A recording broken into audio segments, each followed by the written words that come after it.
I personally wanted to be here because I wanted to introduce our next speaker.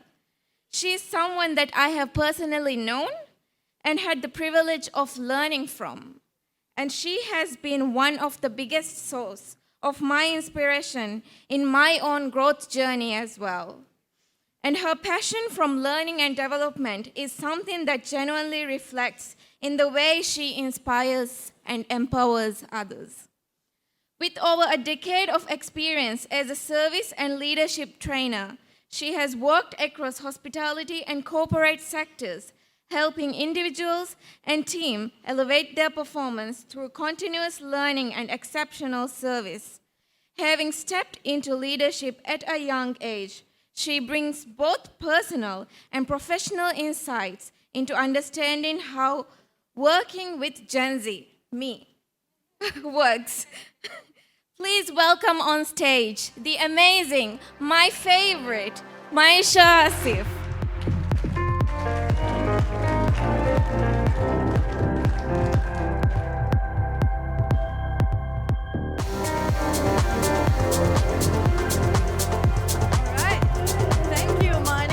Sorry for the little delay, but good things come to those who wait.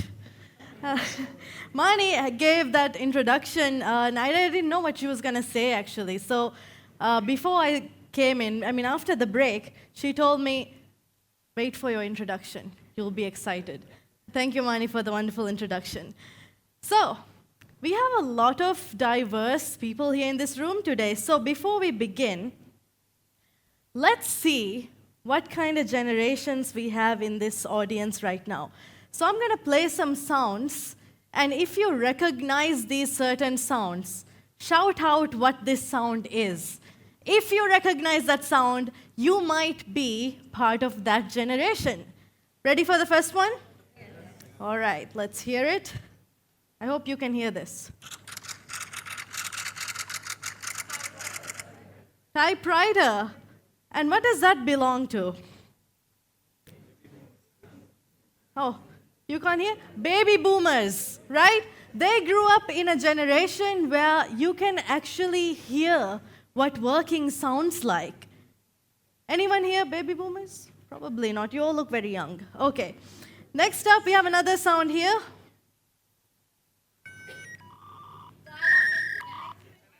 Right, exactly. Dial-up internet. Which generation is that? That's Gen X. They grew up remembering the sound of the world going online for the first time. Now we have another sound.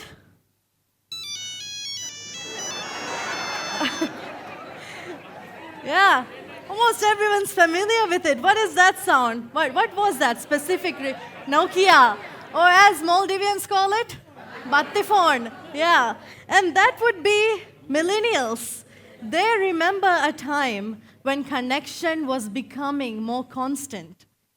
Then we have, finally, Republicans, move your head. Brains is warned. You want to pump top 10 large. Don't want to cool up. TikTok. Yes, or as maybe Gen Z refers to it, doom scrolling. So that was the sound of TikTok scrolling. This is from Gen Z. They don't wait for the world to load. They expect it instantly. So a lot of different sounds that connect generations, a lot of different things that brings us together as well, like the Nokia ringtone. So now that we've figured out what the generations in this room are, let's start with something simple. But first, let me just give this away. This is the biggest giveaway in the HR conference. One iPhone, yeah, all right, okay.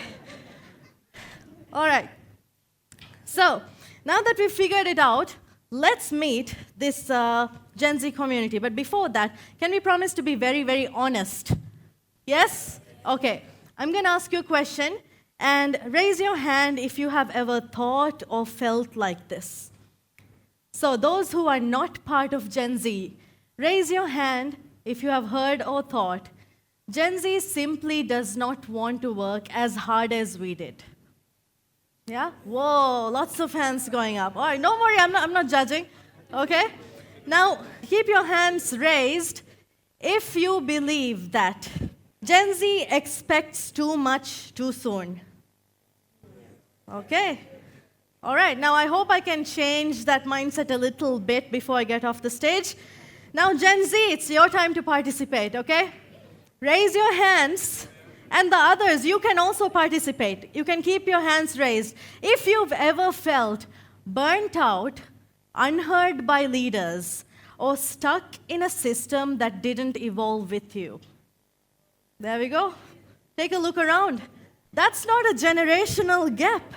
That is a shared experience, just different tolerance levels.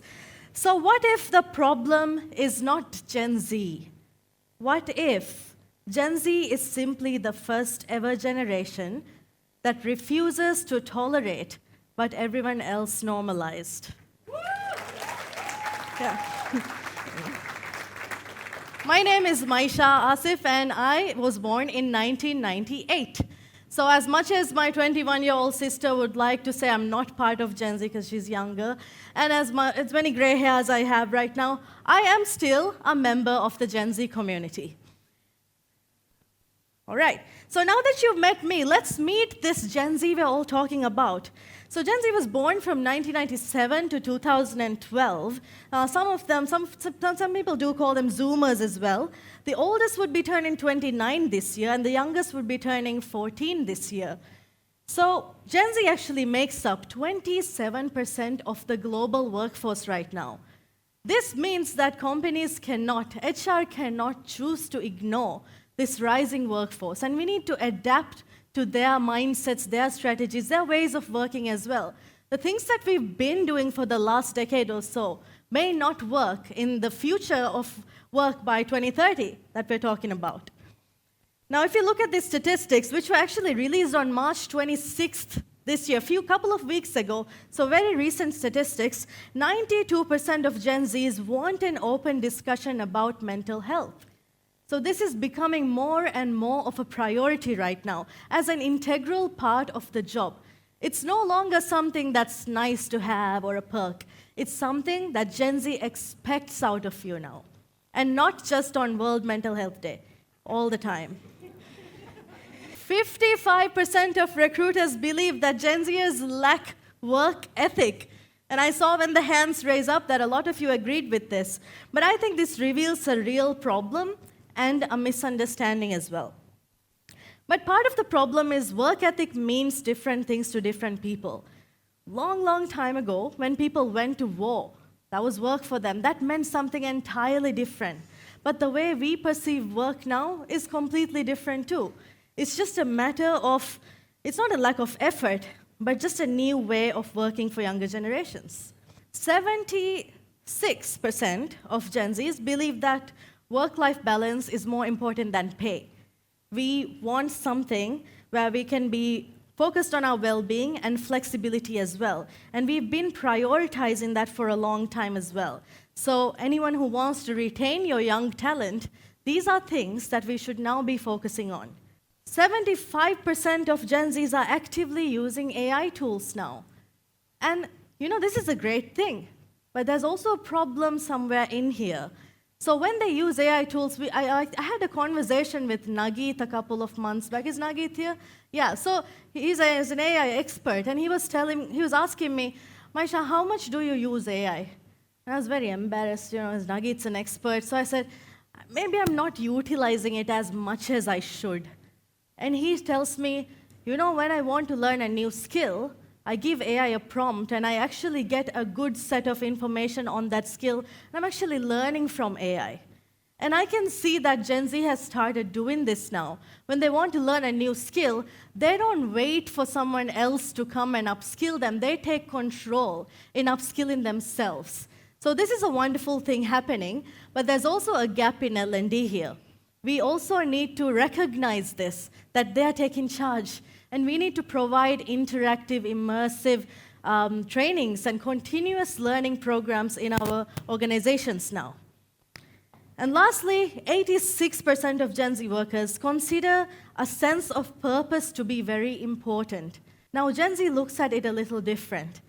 All these brand purpose values you have nicely on a board that nobody reads, that they want it to align with their personal values as well. So we have to show them how these things align on a role level as well. So we're going to dive a little bit deeper into that. So yesterday and today, a couple of people asked me, what are you talking about? I said, I'm talking about managing Gen Z and Gen Z in the workplace. And I got a lot of reactions which were like, Gen Z? Oh, they're very difficult. Even last night, I had a conversation where a lot of people, the first thing people say when I say Gen Z is, they are difficult. But here's the thing. Gen Z did not enter the workforce quietly. They questioned it. They challenged it. Sometimes they even rejected it.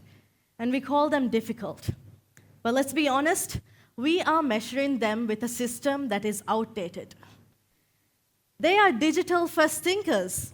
They are not distracted, but they're efficient. They are very value-driven. So they're not entitled, but they're intentional. And they protect their boundaries. That doesn't mean they're lazy, they're just self-aware. So Gen Z is not difficult. They're not difficult employees. They are employees with clear expectations. Employees who crave and strive for growth and learning and development, and people who want big things in life. Gen Z knows what they want, and they're willing to go to any extent to get what they want. The misconceptions that we all have, the laziness, all of that, these are very expensive. They cost you. No one wants the cost going from them, right? But this costs you. They cost you your engagement. They cost you your retention. And most importantly, eventually, they will cost you your relevance if you can't keep up. So here's a very simple playbook to support Gen Z in a way that we should have been doing all along. So I've sort of divided into 3 parts in my speech. So we have myths that we will talk about and address certain things, beliefs, misconceptions. We're going to then look at the actual factual data, facts and statements, and reality. And finally, address the problems by looking at reasonable and actionable results. So this is the framework we're going to go through today. So myth number 1, Gen Z is lazy. They don't go the extra mile. They're not willing to put in the hours. They lack work ethic. What's actually happening? You're seeing a lot of withdrawal. Not exactly laziness, but withdrawal. Because the fact is that Gen Z grew up with unlimited access to information, exposure to global issues like climate, inequality, pay gaps, burnout culture, and visibility into better ways of working, all in the palm of their hands. So we're more aware, and we're constantly asking, why am I doing this? Why am I even doing this? Why should I be doing this? And if you answer them with, because that's how we've always done it, and because I'm your boss and I said so. So I used to watch this movie, one of my childhood favorite movies, Matilda, and there's a scene there where the father tells Matilda, I'm big and you're small, so you have to do whatever I say. We cannot talk to Gen Z like this. They're not accepting that anymore. So previous generations have learned to tolerate misalignment in some way like this. But Gen Z, they question it immediately. So when they retaliate, that's when you say Gen Z is difficult. But the thing is, we've just decided not to tolerate this misalignment. So here's what drives Gen Z. They're very highly motivated, but by different drivers. Purpose. Does this really matter? Clarity. Is my role clear? Do I understand it?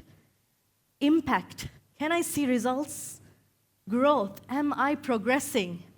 Autonomy. Do I have ownership of the work that I do? These are things that Gen Z always keeps running in their mind and considers. If these are missing, their effort drops.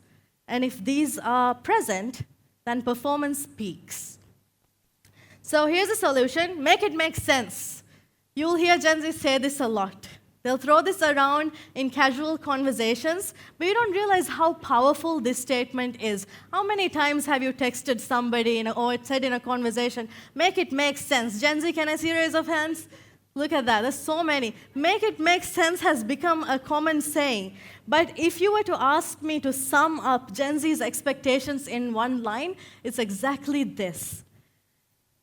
You see, Let me challenge the idea that Gen Z is lazy. If I ask you to do something and you don't fully understand why you're doing it, maybe you'll do it, but you won't really engage in it. You will, you might still do it, but you won't care. Gen Z simply skips that step. They don't pretend to care. They'll sort of show it. So let's try something. Take a moment and think about a task that you do in your workplace, daily or weekly, whatever. A task that you have to do in your job where you feel sometimes like, this is kind of unnecessary. Or what's the point of this? This is so repetitive. Can you think of a task? Okay. So now that you've thought of a task, where's your learning partner? Show me your learning partner. Ta-da! All right.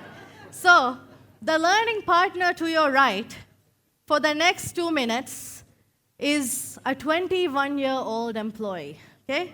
Wow, some of you are very happy to be 21 again. Some of you don't even remember what it was like to be 21. But now you get to be a 21-year-old for the next few minutes, and the person to the left, you are their boss, their manager, okay? So that task that you just thought about, assign that task to your new Gen Z employee. Go ahead, assign the task.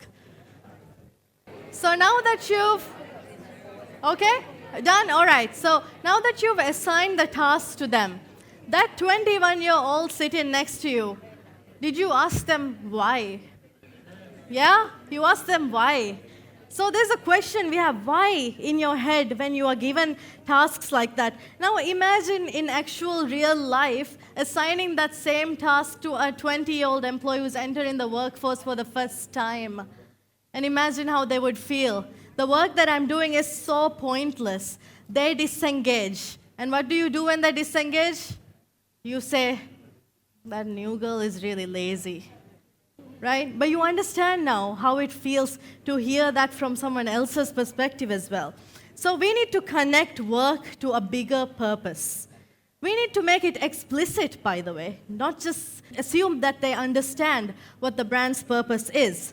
For example, let's say, now I come from the hospitality industry, so I'm going to take an example out of that. Let's say a housekeeper is cleaning 12 rooms today. The housekeeping manager, after he cleans the 12 rooms, comes and says, hey, you cleaned 12 rooms today, good job.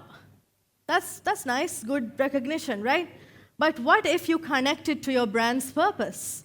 What if you tell, instead of you clean 12 rooms today, you say, hey, what you accomplished today made 12 guests feel like they're truly home. Wow, what a change in their mindset. What a way of reframing it, right? It's the little simple things that you say. And when you do this, they understand the business impact and what they do relates as well. So translate the company goals into role-level meanings. Those posters and banners and credo cards and everything you have with your values, purpose, mission, vision written on it, not everyone understands it on a role level. They think, oh, this is just corporate things. But you need to make that coconut climber also understand how his role affects that bigger purpose. So Gen Z is not patient with invisible progression. Show them how it aligns with their personal values as well.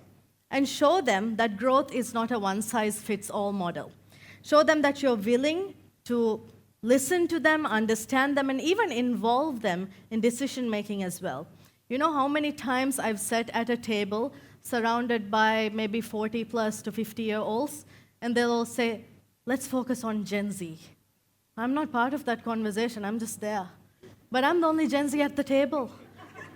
So I have had so many conversations where I had to listen to all these people talk about what Gen Z likes, what will attract them. Not a single person will ask me, though. But I am the Gen Z person at the table.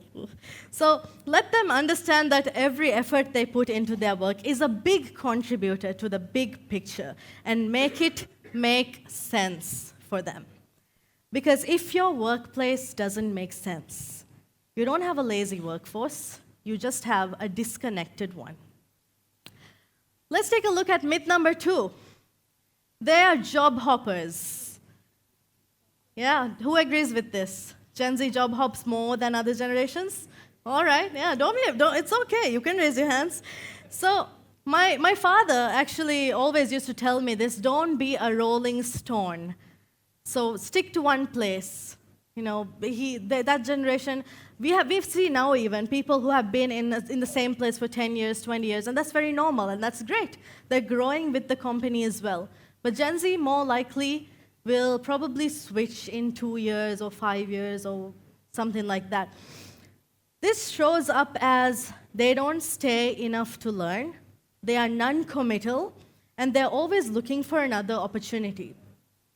Now, I do understand, and I can see from an HR lens, that this looks like instability. But the fact is, oops, they leave bad leaders. Here's what's actually happening, why they don't stay long enough. This is an uncomfortable truth. They don't leave their jobs. They leave bad leaders. If I come to work every single day and I don't feel like I'm being seen, I'm not growing, no one is investing in me, no one is even acknowledging my efforts, why should I stay? So, if you want Gen Z to stay, we have to stop managing them and start mentoring them. Turn to your learning partner again, and in one sentence, tell them why you choose to stay at your current job. In one sentence, why do you stay? Okay. All right. One sentence, by the way, not 1 minute, only one sentence. Okay, let's hear some reasons. Atif, sitting right next to your GM, what makes you stay? Very good. You're just putting me on the spot right now. He's not listening. That is his good. GM right? is plugging his ears. So I was just speaking to Zion about this, and for me, the reason why I'm staying in is because there are certain things that I still want to get accomplished. And at the end of the day, I am quite happy with the decisions that we are taking, the forward things, looking things that we are doing. And at the end of the day, I feel really fulfilled at the end of the day, because things that I'm doing right now are things that I wouldn't have even dreamt of about Atif, 4 years ago. one sentence. Right? Yeah, okay. Thank you. Gave the mic to a philosopher. My bad. Right. So, when you talked about reasons why people stay, I think a lot of you would have noticed people were saying things about culture, the team I work with, the wonderful management I have, right? If your manager's sitting next to you. So it's always something about people. But I don't think anyone said anything like, oh, because my leave policy is really good, I get 30 days, right? So it's never about policies and structures and these things. It's about the people. And that's why human edge is so important in the world of AI. So here's a very simple solution. If you people are leaving bad leaders, don't become bosses, become mentors. Because Gen Z doesn't expect perfection from you leaders, they expect presence. Not present, presence, yeah? Don't just give tasks and check on their output. Develop their thinking, build their capability. Work for them. Be a guiding light for them. Replace things like, did you finish this work, with, hey, what's actually getting in your way? Do you need any assistance? How can I help?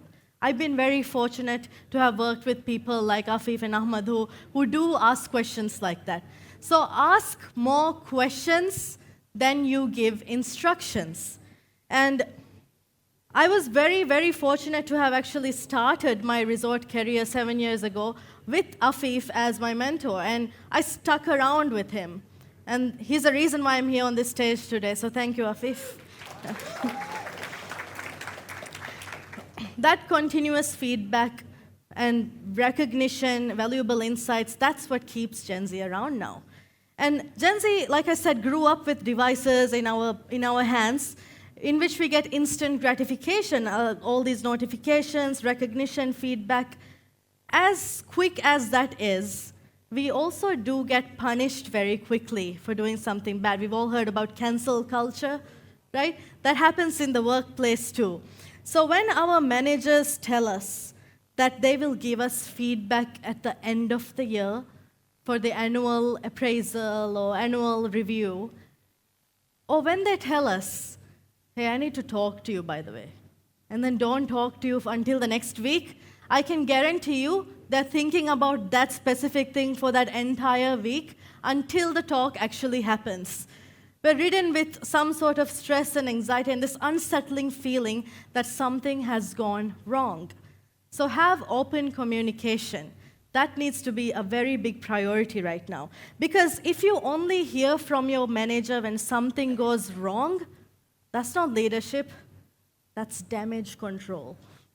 Yeah. So if you want them to stay, become a leader worth staying for. Myth number 3, they are too sensitive. So I have actually had this personally said to my face as well. I went into a conversation which was disguised as a safe environment where I shared certain thoughts and feedback because I was in a role where I had the opportunity to do that. But there are so many line-level members who probably could not have had that conversation. But when I shared certain feedback, I was met with, you know what, Maeesha, you are just too sensitive. To this day, that problem still hasn't been solved. And this is a real issue because we grew up in a world of rapid feedback and constant signals. But where public mistakes are punished quickly, we want those spaces to feel safer. And let me test something first before we go to that. Raise your hand if you have ever had a thought or a feedback or even an idea that you kept to yourself and never ever shared with anyone in the workplace. A lot. More than half. All right. Now look at these hands. That's not sensitivity, leaders. That is a signal. So in the workplace, the question underneath performance is often, if I ask a stupid question, will I still be respected? Stupid questions, there's no such thing as stupid questions, but if I ask a question, will I be respected? If I make a mistake, will I still belong? And they're just less, this is where psychological safety becomes critical, becomes very important. Because in a traditional lens, this may look like fragility. But in reality, they're not too sensitive. They're just less willing to tolerate environments that feel unsafe. So in plain language, if people don't feel safe, people leave. The fact is that 40% of Gen Z have said in several surveys that they feel stressed or anxious almost all or most of the time at work. A lack of recognition, long hours, toxic workplaces, these are things that are cited as stress drivers. So the question for leaders is not, hey, do you offer a wellness webinar on World Wellness Day? It should be, do you remove the root cause of preventable stress at work?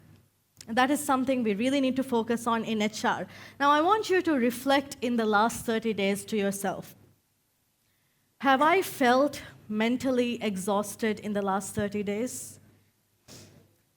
See, I said reflect quietly, but the fact that you say yes means you are very exhausted, okay? Have you worked when you shouldn't have?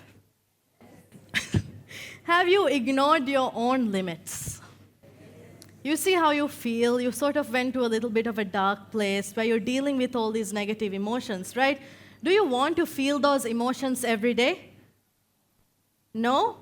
And we expect Gen Z to normalize this? There's no way. Without psychological safety, people stop speaking up.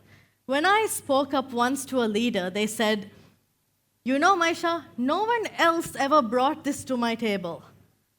Yes, because you haven't made it safe enough to tell you. No one else is coming to tell you because they don't feel safe enough. So, because you have not made it a safe place to bring problems to your table, what happens? Innovation drops. Mistakes happen more. Engagement becomes performative. I know what everyone's thinking when I say engagement becomes performative. You're thinking of a certain somebody, right? Yeah, so you don't just lose Gen Z, but you lose honesty, you lose integrity in your organization as well. So here's a very quick solution. Focus on the human in human resources. They're not resources, they're still humans. A lot of us has forgotten this component, the being, I think the 5 C's, compassionate, communication, everything that Deborah talked about as well. Being heard is more powerful than being managed. The problem is that leaders are trained to assess outputs and deadlines and KPIs, but not emotions, energy, and connection. So conversations sound like, why isn't this done, rather than what's getting in your way. So I did have a conversation with some Gen Z workers in the workforce right now in the Maldives. And let me show you what they said. Or in Gen Z terms, let me pull up the receipts real quick. So, you can see from these real messages and comments, we as HR leaders need to recognize mental stresses such as burnout. In a place where there are no leaves such as mental health days, burnout is often perceived as laziness, detachment, lack of motivation. So leaders push harder, and when you push harder, it makes it even worse for them. So Gen Z recognizes it early, and they refuse to normalize it. You can see from these messages that Gen Z actually values a life beyond work. I'm not saying that the rest don't. But I was once in a conversation with a director where he was telling me that he had been living in his office basically for the last 2 months or so, for the last 2 weeks, and his family from abroad was visiting, and he was like, I haven't even seen my family for 2 weeks. That's how it should be. We should hustle, we should grind. But this is not the mentality we have right now. For us Gen Z, work is not the center of life anymore. It's simply a part of life. So you will see the best loyalty from Gen Z when they are offered flexible options, when you stop rewarding overworking, when you stop glorifying not taking breaks and not taking leaves and not going for lunch because you want to show your boss that you're working.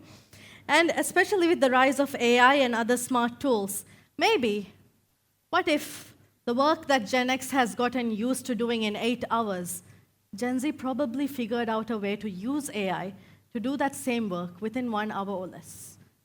So there's a big change happening. Why are we not shifting our strategies? Let them explore their own ways in being efficient and creative as well.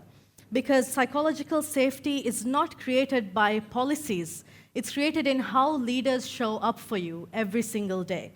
People don't expect work to be easy, but they do expect it to be human. So this keynote has been about Gen Z, but remember that it's not just for Gen Z. Everything that we have discussed, purpose, learning, clarity, resolutions, recognition, safety, this improves work for each and every single one of you here, and the people that you work with. The real challenge is not Gen Z behavior. The challenge is whether existing workforces can adapt without resentment. Gen Z does not want to replace the experience of older generations. They want the experience of older generations, but with better systems in place for their growth and well-being. And the organizations that win the next decade are the ones that will be doing both. Honor what has worked, upgrade what no longer fits. So just a little recap before we close off. Can we read it together?